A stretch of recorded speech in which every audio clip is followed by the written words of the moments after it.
Now right up here, this reddish antelope, that's a bongo.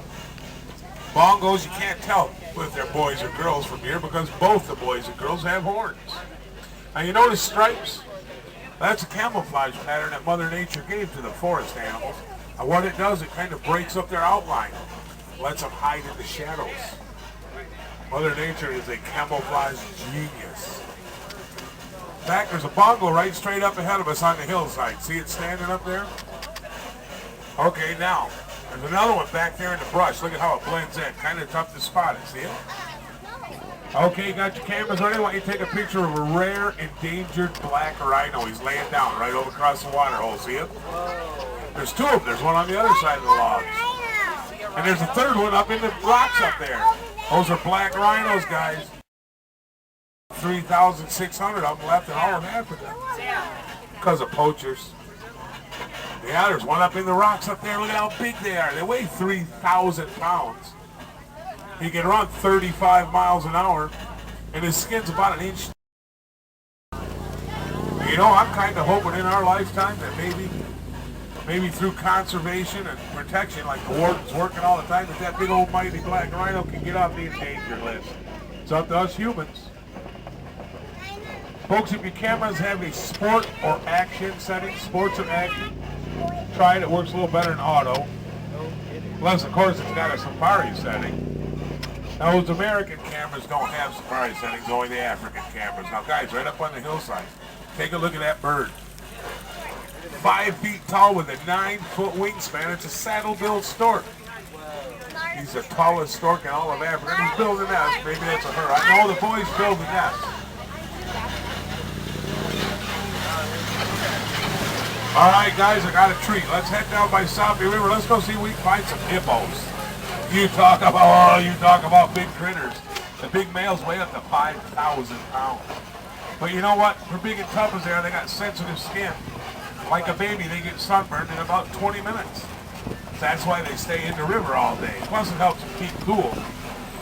But at nighttime, that's when the hippos come out of the water. They eat about 150 pounds of grass every night out on the riverbank. They can hold their breath for about 8 minutes. Hey, look over here on the left. There's a hippo. Look, there's one walking down the bottom, coming down front of the island. See, hippos can swim, but they don't swim very often. They just kind of walk on the bottom. There's another one. Look at that. People looking right at us. Oh, boy. Listen, hear that? Right here, this hippo's making. Oh, there's one down there underwater. I wonder what those bubbles were. Look at it, isn't that amazing? There's another one up here in the river. All right, gang, now we're coming around up to a rickety old bridge. Now I got a game plan. Once we get out on this creaky bridge, I'm gonna slow the truck right down. Get your cameras ready right now, and listen, you gotta stay seated. Under this bridge are Nile crocodiles.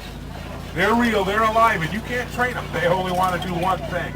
So please stay seated. Look at this big one crawling around here. Look at this.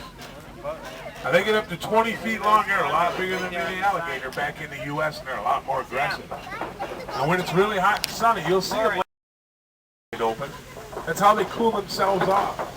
A Nile crocodile can actually open his mouth and let body heat escape. They can slam their jaws shut with well over 1,200 pounds of pressure. And thank you for staying seated, gang. I appreciate that. Come in. Oh, go ahead, Wilson. We got you. What's going on today? Over. Just wanted to let you know that my ground patrol elephant activity near the red clay pit. You definitely want to check out that area. Hey, Roger, you betcha. We want to see some elephants. Thank you for the info, Ward. I figure we should be at the red clay pit sometime tomorrow afternoon. Over. Folks, right here on the right, that's a baobab tree. Here in Africa, we just call them upside-down trees because that's how they look for about 9 months of the year. No leaves. You see, during the rainy season, they grow their leaves and they use them to absorb and store up rainwater. All right, folks, here it is. This is the savannah. So far as I'm concerned, this is the best view of the whole 800 square mile reserve right here. Now, this is also known as the Serengeti grasslands. That's basically just a super highway of grass, hundreds of miles all the way across. Yeah, oh, you're right. Those are white-bearded wildebeest right here on the right. Now, both the boys and girls have horns. And can you imagine what it would look like to see 1.5 million animals in one herd, because that's how big their migration is. You know, every time I think about it, it's got to look like that scene in Lion King. You know the one I'm talking about, when the wildebeest stampede. And you see the wildebeest, they're part of the lawn mowing crew. Hey guys, look up here on the left. There's a Patterson's Eland up here on the left. Look at that. Largest antelope in Africa. A mature bull can stand 6 feet at the shoulder and weigh 2,000 pounds. These are cows here. Beautiful animals. They're part of the lawn mowing crew. See, elephants push over trees and eat the bark, and that lets sun in. Giraffes eat the leaves from the lowest branches of all the trees, lets more sun in. Sunshine makes the grass grow, so the grazing animals always have a lot to eat while they keep the yard mowed. All the animals working together like that, everyone's got a lot to eat. The place always looks kind of neat. It's a circle of life, it's nature. So up here on our left, there's another one over on the right. These are Thompson's gazelles, the little guys with a black racing stripe. Now, even though they're cute and little folks, they're fully grown. They only weigh about 60 pounds when they're. And you know they got that racing stripe for one good reason. They are hot rods. They can run 55 miles an hour. They're part of the mowing crew. Now these tall cone shapes that you notice, those are termite mounds. Termites build those out of sand and saliva. These are Ankoli cattle on our right. We better get a picture of that. Look at that. Those horns are amazing, up to 6 feet long and 20 inches in circumference at the base. The horns act like giant radiators to keep the cows cool. They're full of blood. So when the wind blows over the horn, it cools all that blood. That keeps the cows cool. They can lay right out in the sun when it's 100 degrees on this event. See, normally when it's really hot out here, it's tough to spot animals. They get into shade to hide from the blistering African sun. But days like this, well, as you can see, there's animals everywhere. They're out having breakfast, feeling good in the savannah hood, I call it. Tell you what, gang, you couldn't have picked a better morning for a 2 weeks safari. Look at that beautiful blue African sky.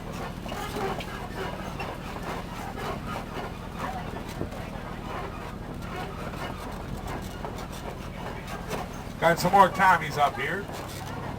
And I thought I spotted, yeah, there's some impalas up on the hillside. You talk about an awesome critter. When they're running from a predator, you know, running full speed, they can jump 30 feet in one jump. Folks, that's how long this truck is. 30 feet, one jump. Hey, there goes a buck. That's a boy. You can tell boys have horns, girls don't if you're an impala. Beautiful animals.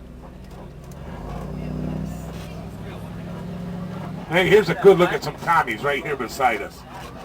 Look at how tiny those little front legs. These are fully grown, as big as they're ever going to get. Oh, I wish you could see one run. Whoa, look up there on the right through the brush. Look at the size of that elephant. I recognize that fella. That's the oldest, wisest, biggest bull elephant on the reserve. He's right around 30 years old and he weighs, are you ready? 6 tons, 12. Elephant can eat 400 pounds of food every day. There he is. Look at the size of that boy. Oh, the brush is in the way. He always hides there. I